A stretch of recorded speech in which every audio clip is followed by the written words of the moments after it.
My uncle told my dad he married the wrong woman at my parents' 25th anniversary party. My parents have been married for 25 years, not the Instagram kind of marriage, the real kind, the kind where they argue about the thermostat every night and still hold hands at the grocery store.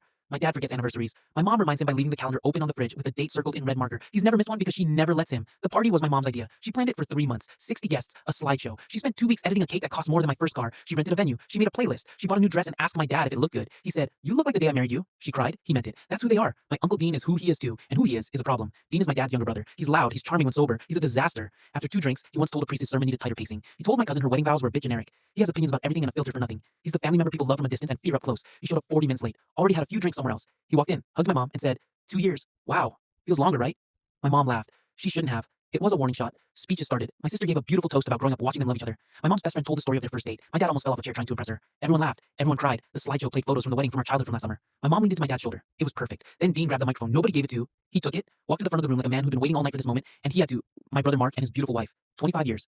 That's impressive. Everyone clapped. He kept going. I actually introduced these two. He did at a barbecue in 1997. This is true. And he mentions it at every family event like he invented love. But what most people don't know is that Mark was seeing someone else when I introduced them. The room shifted. My dad's jaw tightened. My mom's champagne stopped mids. Dean continued like he didn't just pull a pin out of a grenade. "Lisa, remember Lisa? Mark? She was something special." He looked at my mom. "No offense. No offense." He said no offense after calling another woman something special in front of my dad's wife at their anniversary. That's like punching someone and saying no harm intended. My dad said, "Dean, stop talking." Dean didn't stop. Dean has never stopped in his entire life. "I'm just saying. You told me once that Lisa was the one that got away at my wedding. You said you regretted letting her go." My mom put her glass down slowly. The kind of slowly that means someone is calculating, not crying, calculating. She looked at my dad.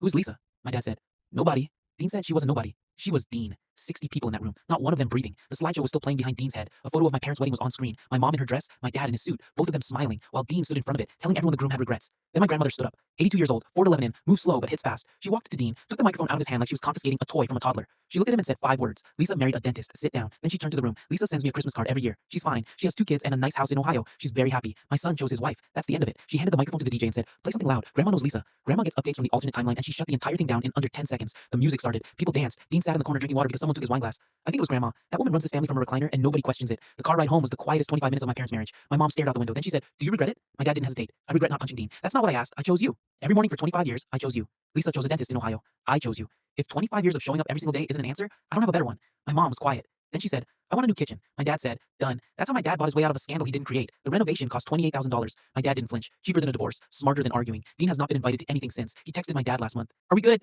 My dad responded, "Ask me in 25 years. Grandma still gets Lisa's Christmas card. She showed it to me once. Lisa looks happy. The dentist looks boring." My dad made the right call, but Dean made sure everyone in that room questioned it for exactly 90 seconds. And 90 seconds is all it takes to crack something that took 25 years to build. My mom loves the new kitchen though. She says it was worth it. My dad says, "The kitchen or the marriage?" She says, "Both, but mostly the kitchen for They're fine, better than fine." But my mom keeps Grandma on speed dial now, not for emergencies for Dean.